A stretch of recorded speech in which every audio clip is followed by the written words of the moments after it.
Class के अंदर पढ़ रहे हैं जो अब तक की सबसे इंपॉर्टेंट क्लास है। कौन सी क्लास है आपकी? इस बात के लिए क्लैपिंग करो।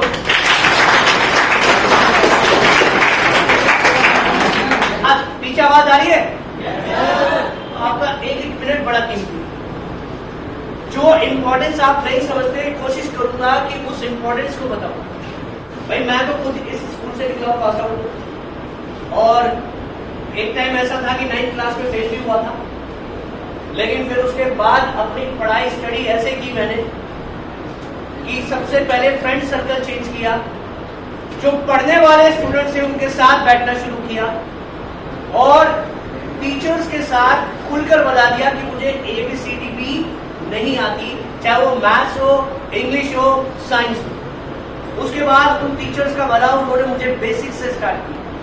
आज का मकसद आपके साथ आने का बस इतना है कि आप उसी स्कूल में पढ़ रहे हो जिस स्कूल से मैं पास आउट हूं। जहां मैं बैठा था वहां आप बैठे हो, लेकिन मुझे कोई गाइड करने वाला नहीं था। तो बस यही जहन में आई बात। मैंने इकोनॉमिक्स के जब यहाँ सर नहीं थे तो मैंने थोड़ी सी इकोनॉमिक्स भी पढ़ाई है यहाँ पर कि मंजिल यूं ही नहीं मिलती राही को, मंजिल यूं ही नहीं मिलती राही को, दर्द सा दिल में जगाना पड़ता है, दिल में, दिमाग में, फेफड़ों में, गुर्दों में जगाना पड़ता है। पूछा चिड़िया से कि घोंसला कैसे बनता है, वो बोली तिनका तिनका उठाना पड़ता है। तिनके तिनके की तरह क्या करनी है? उठानी। क्या करनी है?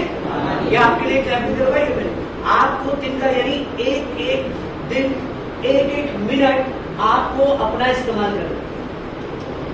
सबसे ज्यादा प्रॉब्लम आपको कहां होती है? आप पढ़ना चाहते हो लेकिन आपका पढ़ने में दिल नहीं करता। दो मकसद, दो मतलब उसके पीछे दो रीजन है। पहला रीजन कि आपका बेसिक बहुत कमजोर है। उस बेस को आप कैसे स्ट्रॉन्ग कर सकते हो? उस बेसिक को कैसे आप स्ट्रॉन्ग करोगे? अपने आप को नीचे ले जाओ, डाउन पर ले जाओ, लेकिन पढ़ना शुरू करो। जब आप अपने बेसिक को देखोगे, फॉर एग्जाम्पल कि आपकी मैथ्स कमजोर है, जिसके बाद मैथ्स है, और जिसके बाद मैथ्स नहीं है तो इकोनॉमिक्स पढ़ते हो, उसमें भी थोड़े बहुत न्यूमेरिकल्स आते हैं। अब मान लो कि एक बच्चे का बेस ही कमजोर है और सर से पढ़ रहा हो, अब सर न्यूमेरिकल्स करा रहे हैं लेकिन उसे प्लस माइनस नहीं आता, तो सर कैसे प्लस माइनस सिखाएंगे आपको? या आप कोई भी सब्जेक्ट पढ़ रहे हो, अकाउंट्स पढ़ रहे हो, इट मीन्स आपका बेस कमजोर है, इसलिए आपका वो दिल नहीं करता पढ़ने का। तो अपने बेसिक को कैसे? सबसे पहले आप अपने बेस को स्ट्रॉन्ग करो।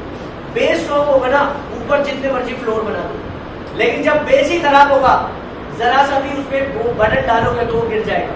आपके साथ ऐसे ही होता है। आप क्या करते हो? बटन उस पर डालने की कोशिश करते हो, जब एग्जाम्स आते हैं सब कुछ एक साथ पढ़ना चाहते हो, और जब एक साथ पढ़ना चाहोगे तो आपका यकीन मानो पढ़ने में दिल नहीं लगेगा। फिर क्या लगाएंगे? हम रट्टा लगाएंगे क्योंकि परसों पेपर है और आज हम पढ़ रहे हैं। स्टार्टिंग में मैं आपको सिर्फ ये बताने आया हूं कि अभी से आप पढ़ो, तिनका तिनका उठाना पड़ता है। स्टार्टिंग से अभी धीरे धीरे पढ़ना शुरू करो, बूंद बूंद से गड़ा बढ़ता है।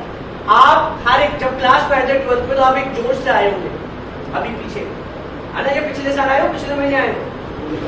अच्छा, पिछले महीने लास्ट मंथ आप 12th में आए, तो यकीन मानो आपको थोड़ी सी तो खुशी हुई होगी कि 12th क्लास में आए।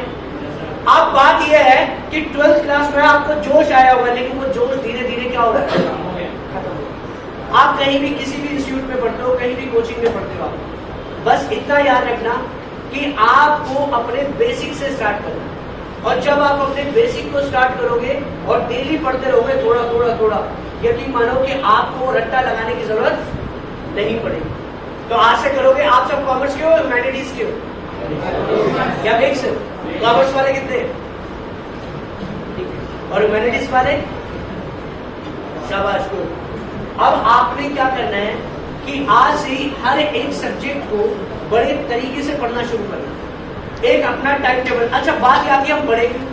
हम 12th क्लास में आए हैं तो हम पढ़े क्यों? हमें अपना एक गोल डिसाइड करना है।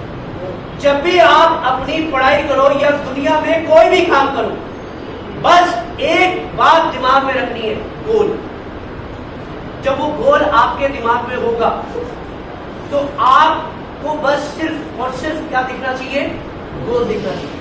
फॉर एग्जाम्पल कि मुझे CA करनी है, बस CA करनी है, बाकी दुनिया गई इधर उधर, मुझे सिर्फ क्या करनी है, सीए करनी है, लेकिन उससे पहले मुझे 12th करनी। और 12th में हमारा सबसे पहला प्री गोल यानी मेन गोल से पहले हमारा गोल क्या है कि 12th में हमें अपनी अच्छी परसेंटेज लानी, चाहे आपके 60% आए हो। यकीन मानो कि आपका जो लेवल है ना वो 60% वाला नहीं है। जब मैं स्कूल में आया था तो मैंने सबसे पहले देखा था कि अब तक के रेड बिल्डिंग में सबसे हाईएस्ट किसके मार्क्स है। वो बात है ना कि मैं नहीं ला पाया, लेकिन सोचा तो एक गोल तो बनाया। आपने अपनी लाइफ में हमेशा if you want to achieve something you have to make a goal. हम गवर्नमेंट स्कूल के बच्चों की एक सबसे कमी यही है कि हम खेल कूद में ही आगे रहते हैं। हमारे इतने अच्छे टीचर से अगर इनको आप इस्तेमाल करो, ठीक है, और नहीं तो आप क्या करो, अपना एक गोल तो डिसाइड करो खुद। देखो गोल किसके काम आएगा, आपके काम आएगा, मेरे काम आएगा, सबके काम आएगा। किसके काम आएगा? एक गोल डिसाइड करो कि मुझे इतनी परसेंटेज चाहिए और अपनी औकात से ज्यादा परसेंटेज डिसाइड करना हो और उसको अचीव करने में लग जाओ आज से। कैसे क्या? अच्छा पापा आपके काम करते होंगे सुबह से लेकर शाम, क्या वो कभी कहते हैं कि आज मेरा मन नहीं है, आज मेरे काम करने का मन नहीं है, आज मेरा सोने का मन है? उनका भी मन करता होगा कि वो ना जाए, लेकिन वो किसके लिए जा रहे हैं भाई काम पर? आपके लिए जा रहे हैं। तो सोचो आप अपने लिए नहीं तो अपने पेरेंट्स के लिए जरूर सोचो। आपकी खुशी में 2 लोग बस खुश होंगे, बाकी तीसरा और कोई नहीं होगा, पेरेंट्स और टीचर्स। आपके अच्छे मार्क्स से आपके पेरेंट्स बहुत खुश होंगे और एक टीचर्स बहुत खुश होंगे, उसके अलावा तीसरा और कोई खुश नहीं होगा। आज से घर पर जाकर हेलो क्या डिसाइड करना है? गोल। और गोल कितना होना चाहिए, कैसा होना चाहिए? अभी हेलो 12th के बाद क्या लेना है? कुछ नहीं है ना। ये हमारी कमी है। हम क्या करते हैं, एग्जाम देने के बाद सोचते हैं 10th में कि कौन सी स्ट्रीम लेनी है। 12th की करने एग्जाम देने के बाद हम सोचते हैं हाँ पापा अब बताओ मैं क्या करूं। बेटा तुम लॉ कर ले, लेकिन लॉ के तो पेपर क्या हुए निकल भी गया दिसंबर में, समझ गए? कुछ एग्जाम्स ऐसे होंगे आपके एग्जाम से पहले ही निकल जाएंगे। तो आपको आज से क्या करना है, एक गोल डिसाइड करना है कि मुझे 12th के बाद क्या करना है और 12th में कितनी परसेंटेज चाहिए। कितनी परसेंटेज चाहिए आप सबको? फुल। शाबाश, क्लैपिंग करो इसके लिए। एक बात बताओ, अगर मुझे सिर्फ 40% चाहिए तो 40% वाली मेहनत चाहिए। 70% अगर मैं मांग रहा हूं तो कितनी परसेंट की मेहनत चाहिए? और अगर मुझे 100 में से 100 चाहिए, बड़ी बात नहीं है, कुछ भी मुश्किल नहीं है। 100 में से 100 भी आपके आएंगे, लेकिन मेहनत कौन सी होनी चाहिए? बोलना आसान है, लेकिन उसके लिए मेहनत करना थोड़ा सा मुश्किल है, लेकिन नामुमकिन नहीं है। तो आज से ये कसम खा लेते हैं कि हम अपने गोल को अचीव करेंगे। और मैं बीच में आता रहूंगा सर से बात करके, और बस